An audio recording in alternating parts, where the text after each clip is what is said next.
सो hello दोस्तों, welcome to my new horror story. दोस्तों, आपने भूत की कहानियाँ तो बहुत ज़्यादा सुनी होंगी, लेकिन आज मैं आपको सुनाता हूँ एक ऐसी स्टोरी जिसके हर शब्द में इतना डर बैठा हुआ है कि मैं दावे के साथ कहता हूँ कि आपके रोंगटे खड़े हो जाएंगे। दोस्तों, कमज़ोर दिल वाले ना सुने इसको। अगर सुनते हैं तो अपनी ज़िम्मेदारी पर सुने। दोस्तों, ये वीडियो केवल मनोरंजन के उद्देश्य पर बनाई हुई है, कृपया इसको गंभीरता से ना लें। दोस्तों, ये स्टोरी एक एआई की मदद से ली गई है। तो चलते हैं दोस्तों, स्टार्ट करते हैं वीडियो। सवाई माधोपुर राजस्थान का वह इलाका जहां रणथंभौर के जंगल अपनी अडिग शांति और रहस्यमयता के लिए जाने जाते हैं। इस क्षेत्र में एक छोटा सा गांव कुम्हारपुरा बसा हुआ था। गांव के लोग सादगी भरा जीवन जीते थे और जंगल से मिलने वाले प्राकृतिक संसाधनों पर निर्भर थे। लेकिन इस गांव के आसपास एक ऐसा स्थान था जो हमेशा से रहस्य और डरावनी कहानियों का केंद्र रहा था। वह स्थान था काल भैरव किला। यह किला कई सदियों पुराना था और इसकी दीवारें कई अनसुलझे रहस्यों को अपने भीतर समेटे हुए थीं। गांव वाले इस किले को अपशगुन मानते थे और वहां जाने की मनाही करते थे। कहा जाता था कि किले में कोई अलौकिक शक्ति रहती है जो अजनबियों को सहन नहीं करती। कई लोग जो किले में गए थे या तो लौटे नहीं या लौट कर आए तो उनका मानसिक संतुलन बिगड़ चुका था।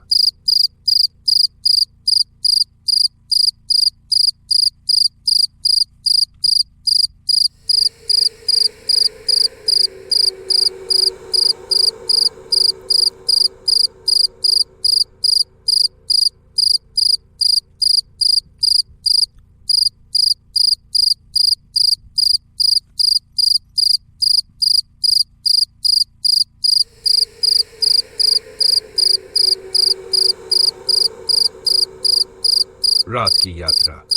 पूरा गांव गहरी नींद में सो रहा था। रामू और किशन अपने अपने घरों से चुपके से निकले। उनके हाथ में टॉर्च और एक छोटी सी कुल्हाड़ी थी। जैसे ही वे जंगल की ओर बढ़े, हवा में एक अजीब सी सिहरन थी। चारों ओर घना अंधकार और रहस्यमय सन्नाटा था। रास्ते में उन्हें कई अजीब आवाजें सुनाई दी, जैसे कोई उन्हें पीछे से बुला रहा हो। किशन बार बार कहता, रामू मुझे डर लग रहा है, चल वापस चलते हैं। लेकिन रामू ने उसे ढांढस बंधाया, डरने की जरूरत नहीं है, हम बस किले को देखेंगे और वापस आ जाएंगे। आखिरकार वे किले के पास पहुंच गए। किला बहुत विशाल था और उसकी दीवारों पर उगाई झाड़ियां और बेलें उसे और भी डरावना बना रही थीं। किले के भीतर किले का मुख्य द्वार खुला हुआ था, जैसे उन्हें बुला रहा हो। दोनों ने जैसे ही अंदर कदम रखा, उन्हें लगा कि उनकी सांसें तेज हो गई है। अंदर का वातावरण बहुत ठंडा और भयानक था।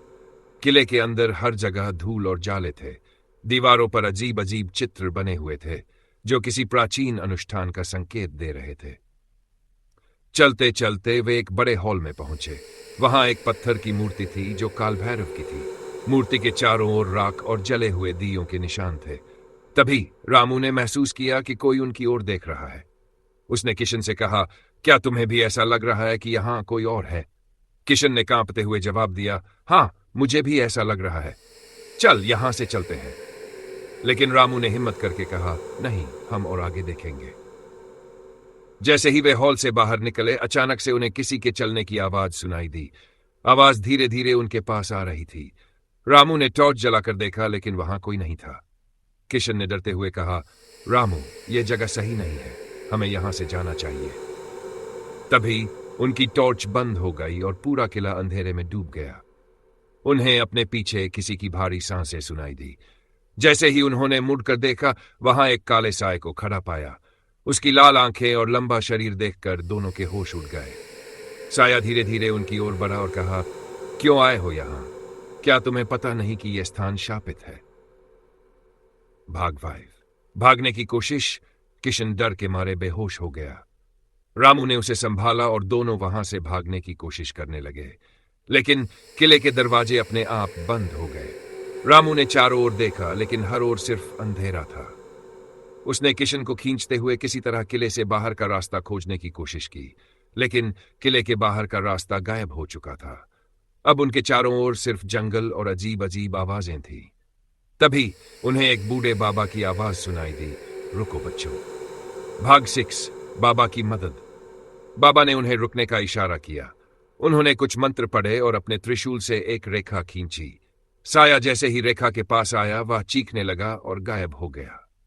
बाबा ने रामू और किशन को चेतावनी दी, यह स्थान तुम्हारे लिए नहीं है। यहाँ केवल मृत्यु और अंधकार है। बाबा ने उन्हें जंगल से बाहर निकाला और गांव पहुंचाया। उन्होंने कहा, अब कभी भी इस किले की ओर मत जाना। वहां की शक्तियां मनुष्यों के बस में नहीं है। उस घटना के बाद रामू और किशन ने कभी भी उस किले का रुख नहीं किया, लेकिन किले का रहस्य आज भी बरकरार है। लोग कहते हैं कि रात के समय वहां से चीखें और रोने की आवाजें आती हैं। गांव वाले आज भी इस किले से दूर रहते हैं और इसे मृत्यु कुंड के नाम से पुकारते हैं। काल भैरव किले की यह कहानी सवाई माधोपुर के रहस्यों में से एक है। जो लोग इस कहानी को सुनते हैं वे भी सहम जाते हैं।